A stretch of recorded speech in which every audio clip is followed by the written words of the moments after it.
Welcome to Rose's All Trash. It's a podcast accompanying Read Community, which is an international reading community based around justice texts with members in 13 different countries. We release a new calendar every month. I'm Catherine. And I'm Ryan. This reading to discuss is Joan Didion's Slouching Towards Bethlehem, which is one of her, if not the most famous essay she's ever written. It's written in 1967. And it's about her time in San Francisco with sort of the hippies and the movement happening there around like subcultures and drugs and the use of substance and the people she met there. Next we have an essay by Menand. This is called The Radicalization of Joan Didion. It's an analysis of Didion as a writer and how her writings about place like California intersected with the development of California in terms of big business, aeronautics, pharmaceuticals. And this essay actually goes in depth about her political character, including the fact that she and her family were lifelong Republicans during the period surrounding the Cold War. And actually, as she wrote Slouching Toward Bethlehem, our first reading, this hippie life intrigued her intellectually, but it also repulsed her. And Menand asserts that after writing Slouching Toward Bethlehem, quote, completely reassessed not only her practice as a journalist, but her understanding of American life, her politics, and even the basis of her moral judgment. So the radicalization of Joan Didion. And by the end of his essay, he doesn't really confirm that Didion succeeded or failed at really being able to tell compassionate stories, but he does write, quote, Didion is the quintessential magazine writer. End quote. And our next reading is from Saul Sanchez, an essay, or it's a chapter from a book. The chapter is called The Migrant Experience from Birth to Age 5. So Sanchez was born into a migrant worker family, but how he describes it, it's really more of a migrant worker community. He has a lot of extended family, a lot of aunts and uncles and kids that traveled along with those adults. They actually traveled throughout Central and Western America, so Montana, Michigan, Texas, and California. So Sanchez describes his early childhood and different stories, different memories that really come through, especially this strange quote unquote elation that fills him when he remembers California specifically. So, for example, when he thinks of Watsonville, he thinks of digging up carrots, and when he thinks of Gilroy, he thinks of plums. Another reading that we have is by Jean Jordan. It's an excerpt from Where I Live Now, which was written in 1995, and it's quite short, but it's about different places she's been and her sense of community and of moral value in the face of a Republican landslide win politically, and also thinking about the earthquake that happened in Japan near Osaka and her time as a resident scholar in the Midwest. And finally, the conclusion to a book by Alex Schafran. It's called The Road to Resegregation. So this is a book of studies on how the San Francisco Bay approached its two biggest post-war issues, racial segregation and environmental destruction. They approached it basically by making excuses and making money. So Schafran discusses the existing political, activist, government strategies and how they conflict with one another. And then Schafran proposes 8 principles for building toward a common purpose. So Schafran asserts that the most daunting issues are really the ones that need to be solved ASAP. Quote, these dilemmas are not inherent, even if they seem inborn. They were created and perpetuated in part by a collective political imagination that is similarly limited. For Californians of my generation, we have never known anything different. End quote. Along with our January 2021 calendar theme, which is roughly about like place and location and how they tie into our identity and our sense of purpose, this particular episode focuses a lot on California and the imagination surrounding it, casting it as a utopia. Since we are talking about California and it's cast as a progressive utopia, I wanted to talk about whether that exists for us personally, whether we growing up in California, literally only California. I was born in Korea, but I have never moved from California to somewhere else other than for college. Growing up here, completely insulated here, do you think you have a utopian idea of California? No, not at all. I mean, my situation growing up in California is I live in a house in Palo Alto. It's a little Eichler, which if you are from California, you've probably heard of him. He was the architect who did a lot of houses throughout California. So this is an old mid-century modern house. My family has lived in it for like two or three generations, depending on how you count it. My grandparents bought it when my grandmother passed away very suddenly young. It was like sort of passed on to my mother and my dad right around the time they got married. And so this is the house my mom grew up in. I've lived here my whole life. I moved out for a couple of months for a remodel that we did. But like I've been in California and in the same spot exactly my whole life. And no, I do not see the utopia. I see I see a lot of beauty and a lot of good intentions. I see people who, despite their good intentions, are often a little bit out of touch or very much out of touch with reality. The fact that you lived in one house your whole life is also a really interesting narrative setting. It's something that I didn't realize defined my identity very strongly until I left it to go to college and to go to Baltimore. And like, I'm pretty sure, like, as soon as I set foot on the East Coast for the first time, like, the first words out of my mouth was like, I'm a Californian. Like, I'm not from here. Like, as soon as I left, I realized how important this sense of place was. So I'm glad you just went there. We both have big stories about how the housing market affected our lives, basically. It just feels like the housing market is one phrase. You know how, so when people break into cars, the car windows in general are made out of this like special glass or something, where if you just have like a pendulum and something swinging from the pendulum in, it'll completely shatter. And like, that's what I feel like when I open this mental box in my head called the housing recession. Like everything is linked back to it. Even things that happened before it link forward to it. The housing market is something that I'd never given any thought to. I mean, I was incredibly blessed during the 2008 recession, is that neither of my parents lost their jobs. In fact, my mom transitioned into a different job at that time, and I was unaware of it going on at all. It's something I only heard about in retrospect. It was not an aspect of my life, but when COVID hit and the economy tanked, my father, who at the time was working for a company that remodeled office spaces, he got let go because of COVID-19 shutdowns. That was the first time that I was faced with the reality of like, we might have to sell our house and I wouldn't have this anymore.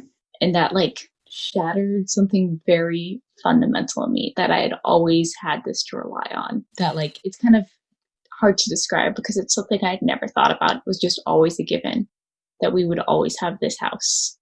I mean, again, I'm very fortunate. My father found a job. We were able to keep our house. I'm incredibly grateful for that. But this house is more than just like location. It's something where like my family who loves to host has had traditions. We've had parties like Christmas Eve, Christmas Day, gingerbread house making, Thanksgiving, Halloween. We have holiday parties that we've hosted for over 20 years for some of them with the same set of friends. I mean, with COVID, we made a lot of jokes about how they're going to have to learn how to make Thanksgiving dinner themselves for the first time in like several decades. So the pace of my years has been set by this house and the gatherings that we've had here. And that doesn't feel like you see California as a utopia. No, not at all.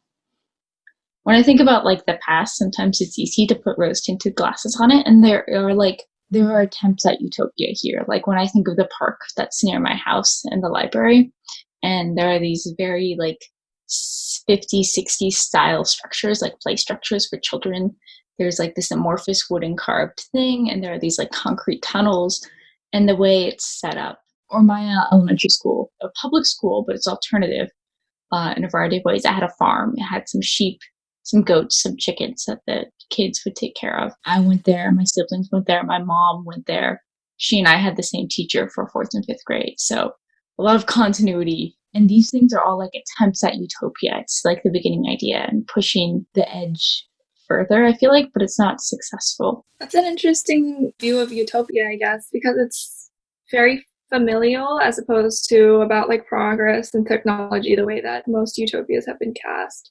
I mean, we do have that idea of technology as utopia in California, specifically in the Bay Area, because we're both coming from the Bay Area perspective. Like, you know, we live a neighborhood away from the Jobs house, Facebook and Google and all that. Yeah, I mean, one thing you didn't mention is the park you're talking about also has like the most ability inclusive park in the world. Oh, yeah, that's true. The Magical Bridge Playground. Yeah, it's like literally supposed to be the most fit for people of any ability or disability. Also, because we are both from the same town, Palo Alto, and there's a specific sort of local politics here is that we had Foothills Park, which is a park up in the hills above Palo Alto, which has a lake. It's got hiking trails. It's a large park. And the city of Palo Alto exclusively funded it when the land was up for sale. And Palo Alto suggested, oh, we should make this into a park. They asked other cities if they'd like to split the cost because it's a big park.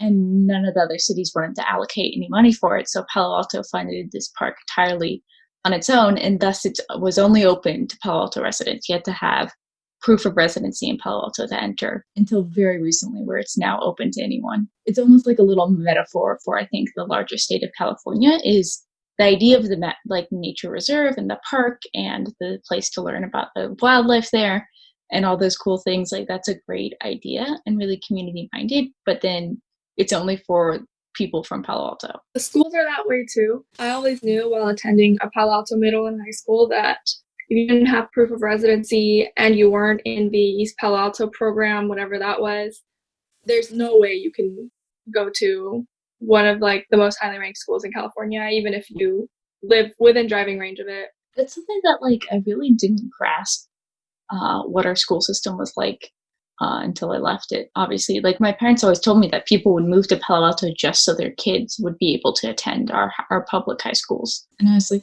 okay, I guess I knew people do that, but the magnitude of what Palo Alto is and what its public schools are just did not dawn on me until I met people in Baltimore who had been from all around the US, and their experiences are vastly different. Well, that's actually my story because I was born in Korea, and when I was around 2, I flew and moved with my mom here. My dad had already been working in the US for a year, and it turned out that he probably wasn't going to be flying back anytime soon. So my parents made the executive decision to move our family here temporarily. And then, so we moved into the downstairs of a 2-story house. I have some really interesting memories from there, all pretty good. I mean, that was before my sister was born, so it was just me being a very good child. I didn't really throw any tantrums. I was super afraid of my parents and really loved them a lot. So I was a good kid who listened and did everything right. I got good grades and stuff. And then around the time that my sister was born, we moved into an apartment, and I also have pretty good memories from that apartment. It was in an area of San Francisco around Lake Merced. That's right next to the State University, the San Francisco State University. I don't really know anything about what that neighborhood is like, but it was, safe. It was green. It wasn't too far from where I eventually would go to private school. And this private school, it had 2 campuses. The younger campus, so grades K through 3, were in an area where a lot of Chinese immigrant families live. So I actually went to a Christian private school where I would say 90% of the kids were Chinese.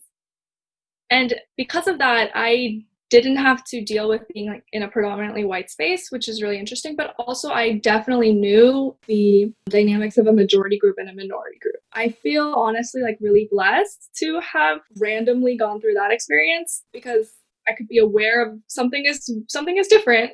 All my teachers are white, but all the kids are Chinese, and I'm not Chinese, and and I could realize when there was one white kid in our class or something, everyone would have a crush on them regardless of the gender, and I was like, what's that about? Yeah, but at the same time, I wasn't super ostracized the way that a lot of old Asian kids or Black kids or any ethnic minority would have been in a predominantly white space. And then we moved out of the apartment into a house. And this house was in a really nice area, or at least bordering a really nice area called St. Francis Woods. There was a little village shopping area, a couple blocks down the hill. It was really ideal. It was also the worst time of my life, I think. My parents were going through stuff, and that was when I started developing a brain. So middle school time, and then the recession hit. Long story short, we had to figure out what to do.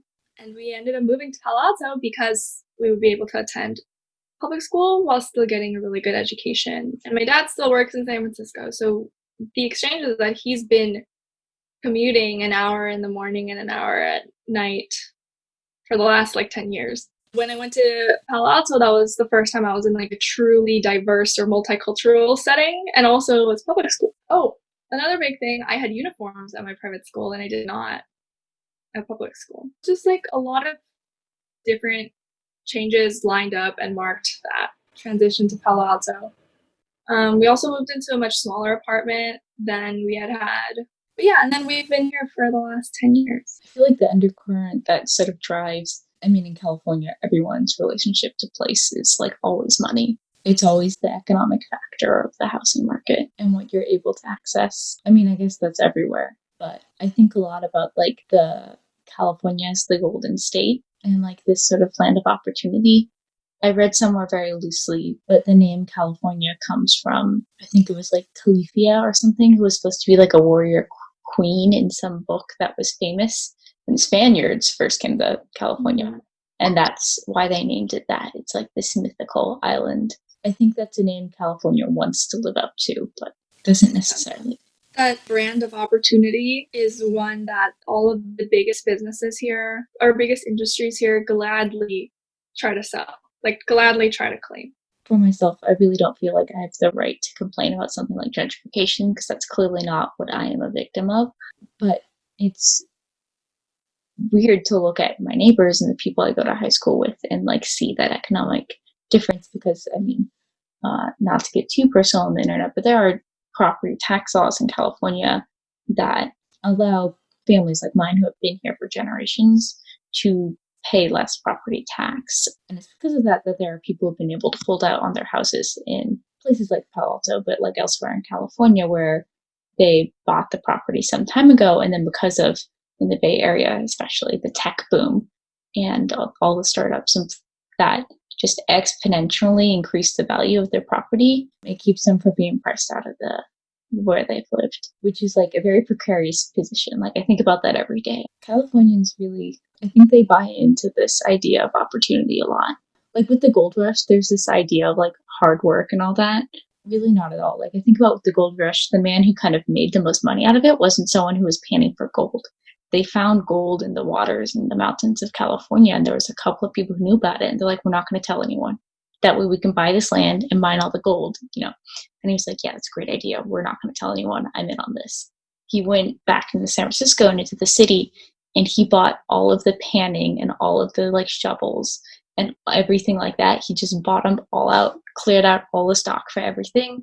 And then he took some gold and like ran through the streets, literally ran, like screaming about them finding gold in the mountains, you know.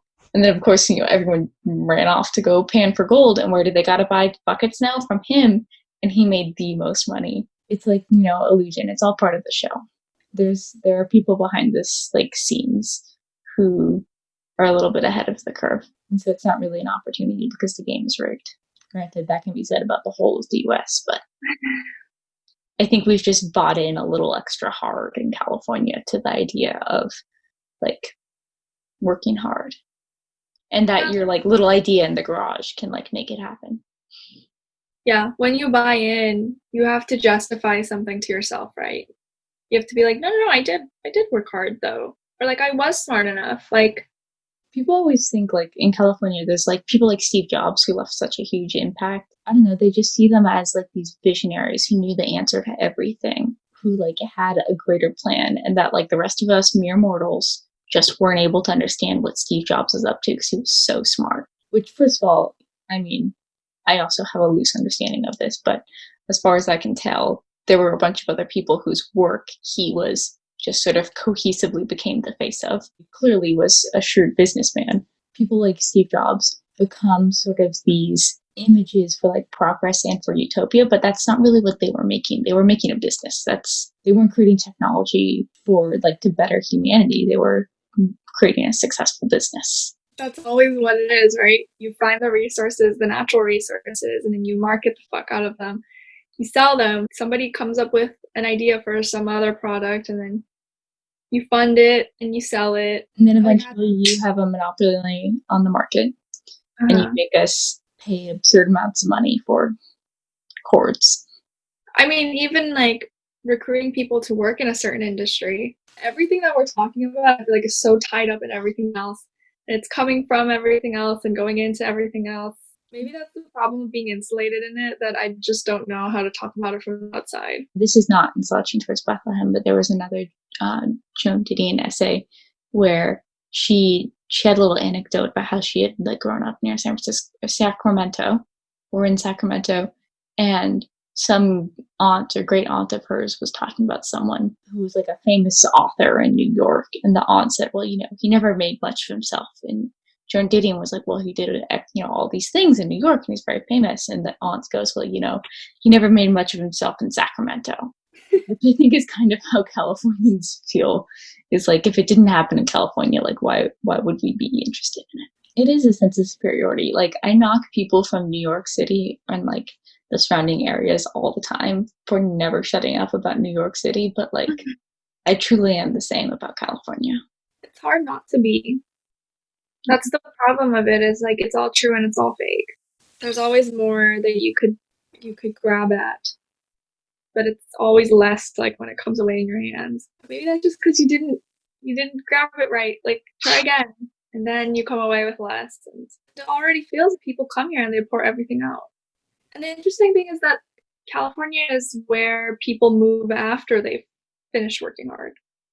Like California, like LA is where New Yorkers go when they're done with New York, And just as much there is like hope and like new opportunity, and people are like, "Oh my God, I'm in California finally." How much there's also people who are like, "Yeah, I don't think I'm going to be an active participant anymore. I think I'm just going to like raise my family and hang out here where the weather's nice until I die." Yeah. And even those people are so privileged because they can move here and buy a house and raise their family here. I think about the architecture of California a lot in the California suburbs. Like I mentioned earlier, I live in an Eichler house, which is a very specific style, very mid-century modern. They're almost always one story, lots of floor-to-ceiling windows. They often have like an interior courtyard or things like that. Sort of an emphasis on the blending of the inside and outside, because in California the weather allows those things to be blended. So Eichler created all these like tract houses, and he'd do like full neighborhoods. Palo Alto used to be filled with them, but they're kind of being picked off because the people who can afford to buy a house here are also rich enough to want a really big house, and Eichlers aren't huge. They're small little family homes, and they're very emblematic of like the towns that have Eichlers. Like they're very distinctive. But there's something about them because Eichler really believed in this sort of community, which for a middle-aged white guy in the 50s was kind of surprising. He helped pay to support some prominent members of the NAACP, and like sort of something he did was when white families who bought his houses were upset that he also allowed people of color to buy his houses because they didn't want to live in an integrated neighborhood, he would buy back the houses because he said he didn't want those people living in his house. So I'm really fascinated by Eichler houses and how like his vision and his attempts to create like equity are embedded in these houses, because one of the reasons he became a developer is because he thought that everyone had the right to have a place to live that was beautiful and well made and made them feel good, that wasn't just like a shitty apartment but was still financially accessible. I think stories like that, like in California, especially if you're in a period of transition, stories like that are like stories of hope, and like Californians live on stories of hope.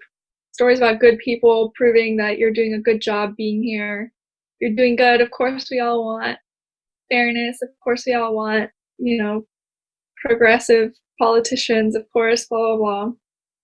But I'm starting to think that, those are just people. Even as a parent, maybe they don't pass that sort of goodness down to their kids. Even in the houses he built, it's just it was just a person. It wasn't, the spirit in the wood or in the paint or whatever. Yeah. And always something I've wondered is that why it's really difficult for communes and like sort of intentional communities like that for them to survive long term, which may be a statement I'm making because I don't know a lot about them. So I'm sure there are many that have survived long term and multi-generationally.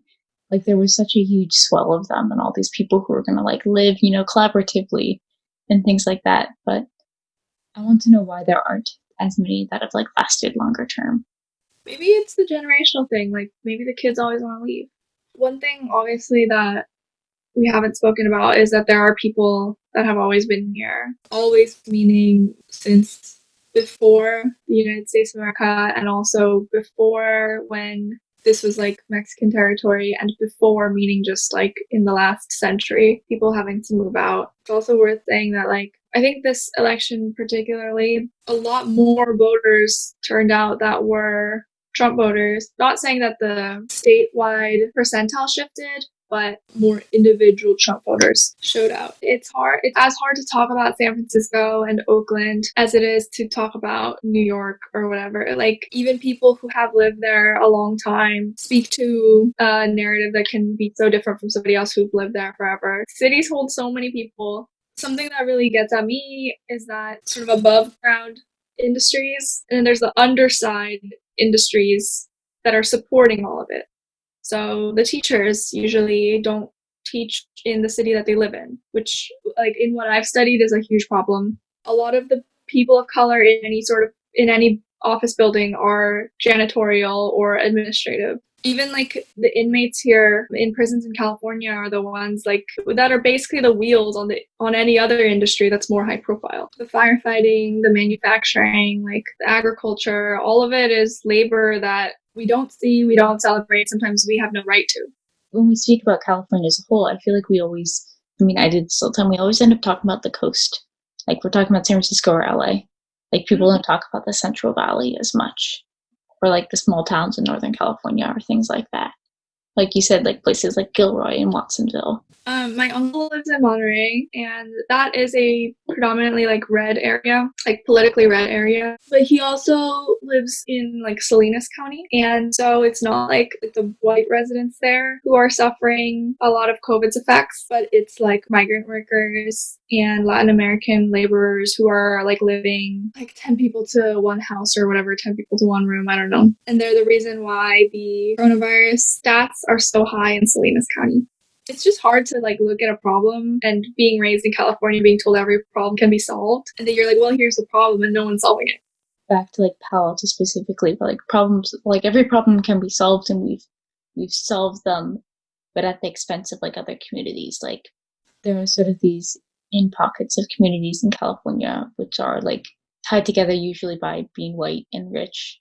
And they can really invest in this like utopia. Things like my alternative elementary school, they can like put the money into that public school and things like that. But they sort of turn their backs on other communities. They can care about their own community, but not another one. All of our solutions are good. Like they're utopian, and they're utopian and not good because they create more problems. Yeah, they only work on a very small scale, and even so, only arguably.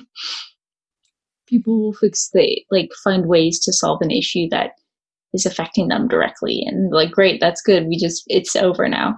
And people here do work on like providing, new good things too, I think. But the same problems that plague the rest of the non-utopian states plague California still. Yeah. I think to an extent, this dichotomy of reality can be extended to Hawaii. Yeah, there's like literally no ethical way to visit Hawaii anymore if you're not Hawaiian, because everything you're doing is exploiting the local economy in Hawaii at the expense of people who live there. And Hawaii also has a type of mystique around it that California has. I completely agree. It's become a little legend of its own. There's something like when I was looking at the Jordan reading when she talked about going to Minnesota and sort of the unexpected openness that she met there and the way people were willing to like speak with her and engage with her, and sort of the community that she saw and the way people like had this like unspoken code that they help one another because of things like these like crushing winters that they go through. Whether or not the weather is truly a huge factor in our sense of community is like a different argument. But I think in Minnesota, there's like, from what I'm reading in this thing, when what June Jordan wrote, there's like a pragmatism to it. And like they face reality and they face the struggles of it. And it's because of that enables them to help one another in the way that she describes. Where I think with California, it's not as pragmatic. They're not as realistic. They want to see like this dream, and that makes it harder to accept the issues in our reality. In California, there's so much activism, right? There's so many people who are increasingly progressive, increasingly leftist. People sort of believe in their government because I guess views are closer together than if like you were living in a different state and you had leftist views. Your government might be much less aligned than if you were Californian with Californian government. And so people trust the government for the most part, and especially in like rich suburban towns, people go to city council meetings. People do write letters. There's so many competing interests in California, and just because the voices of activists are louder doesn't necessarily mean everything's going to turn out okay. Yeah.